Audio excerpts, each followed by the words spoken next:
હરે કૃષ્ણ. આજે મારા કિચનમાં મિક્સ દાળ ઢોસા બનાવીશું, જે પ્રોટીનથી ભરપૂર હોય છે. જો સવારમાં ખાઈ લીધા હોય તો દિવસભર એનર્જી રહે છે. મારા જેવા ઢોસા લવરને ખૂબ જ ભાવશે. ચાલો તો બનાવીએ. તેને માટે મેં 1/3 કપ ચણા દાળ લીધી છે, 1/3 કપ તુવેર દાળ લીધી છે, 1/2 ટેબલ સ્પૂન મગની દાળ અને 1/2 ટેબલ સ્પૂન અડદની દાળ લીધી છે.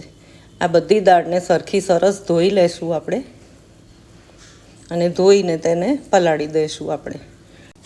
હવે બીજા બાઉલમાં 1 કપ ઇડલી રાઈસ લીધા છે, જેને બાફેલા ચોખ્ખા કે બોઇલ્ડ રાઈસ પણ કહેવામાં આવે છે. તે તમને ઇઝીલી કરિયાણાના સ્ટોર પર મળી જશે. બાકી તમે સાદા ચોખા પણ લઈ શકો છો.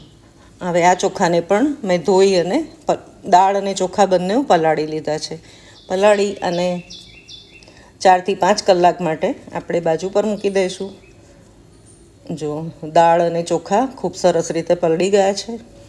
હવે દાળમાંથી આપણે પાણી નિતારી લઈશું અને તેને મિક્સી ગ્રાઇન્ડરના જારમાં ટ્રાન્સફર કરી અને વાટી લઈશું આપણે.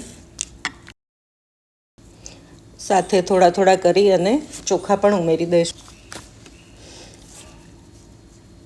મેં 2 બેચમાં વાટ્યું છે. હવે આ મિક્સરમાં આપણે 2 લીલા મરચાં ઉમેરીશું, થોડા આદુના કકડા ઉમેરીશું અને 2 ડાળી મીઠો લીમડો ઉમેરીશું. મીઠા લીમડાનો સ્વાદ આમાં ખૂબ સરસ આવતો હોય છે, તો જરૂરથી ઉમેરજો. અને જો આપણું બેટર સરસ સ્મૂધ વટાઈ ગયું છે, જેવું ઢોસા માટે આપણે યુઝ કરીએ છીએ એ જ પ્રમાણે બેટર આપણે વાટી લઈશું. પણ દાળોના લીધે થોડું કરકરું રહે તો ચિંતા નહીં કરવાની, ઢોસા સરસ જ ઉતરશે. મેં 2 બેચમાં વાટ્યું હતું, તો આ રીતે આપણા દાળ ચોખા સરસ વટાઈ અને એકદમ સ્મૂથ બેટર થઈ ગયું છે તૈયાર. આપણે એક બાઉલમાં આપણે ટ્રાન્સફર કરી અને તેને ખૂબ સરસ રીતે આ રીતે ફીણી લઈશું, મિક્સ કરી લઈશું.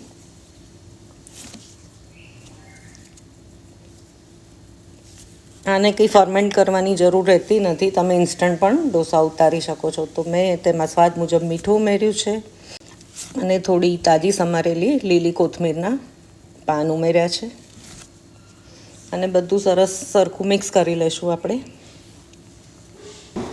આ બેટરને મિક્સ કરીને ઢાંકીને 10 મિનિટ માટે બાજુ પર મૂકી દઈશું, જ્યાં સુધી આપણે ચટણી બનાવી લઈશું તેની સાથે પીરસવા માટે. આને આલમ ચટણી કહેવાય છે. આ સરસ ખાટી મીઠી ચટણી તૈયાર થાય છે બનીને. આ ઢોસા સાથે ખૂબ સરસ લાગે છે. તેમાં ઉપયોગ થતા ઇન્ગ્રીડિયન્ટ્સ મેં ડિસ્ક્રિપ્શન બોક્સમાં લખી દીધા છે. જો આપણી ચટણી ખૂબ સરસ તૈયાર થઈ ગઈ છે. હવે તેના પર મીઠો લીમડો અને લાલ મરચુંનો વઘાર કરી દઈશું આપણે, જેનાથી આ ચટણી ખૂબ જ સરસ સ્વાદ આપે છે. અને આ ઢોસા સાથે સાંભાર કે શાકની જરૂર રહેતી નથી. સાથે એક સોફ્ટ રિમાઇન્ડર કે તમે મારી ચેનલ સબસ્ક્રાઈબ ન કરી હોય તો જલ્દીથી કરી દેજો. વિડીયોઝ પર લાઇક શેર કરવાનું ભૂલતા નહીં. જો આ રીતે લીમડો અને લાલ મરચું એક ચપટીક તેલમાં મૂકી અને તેનો વઘાર રેડી દઈએ તો આ ચટણીનો સ્વાદ એકદમ ડબલ થઈ જાય છે. ચાલો તો હવે ગેસ ઓન કરી એક પેન મૂકી અને આ રીતે સરસ પતલા ઢોસા આપણે ઉતારી લઈશું. ઢોસા ઉતારીને તેમાં 1 ચમચી તેલ કે ઘી તમે ઉપરથી રેડી શકો છો, જેથી ઢોસા આપણા ખૂબ સરસ પતલા અને ક્રિસ્પી ઉતરશે. આ ઢોસા મિક્સ દાળ છે એટલે પ્રોટીનથી તો ભરપૂર છે. નાના બાળકોને બી ખૂબ ભાવશે અને વડીલો ઘરમાં હશે તેમને બી ખૂબ ભાવશે. તો જરૂરથી બનાવો. સવારે બ્રેકફાસ્ટમાં આ ઢોસા ખૂબ જ સરસ રીતે, જો આગલે દિવસે તમે આ બધું તૈયાર કરી દો તો ફ્રીઝમાં બેટર મૂકી દો તો સવારે સરસ બ્રેકફાસ્ટ બનીને તૈયાર થઈ જાય છે.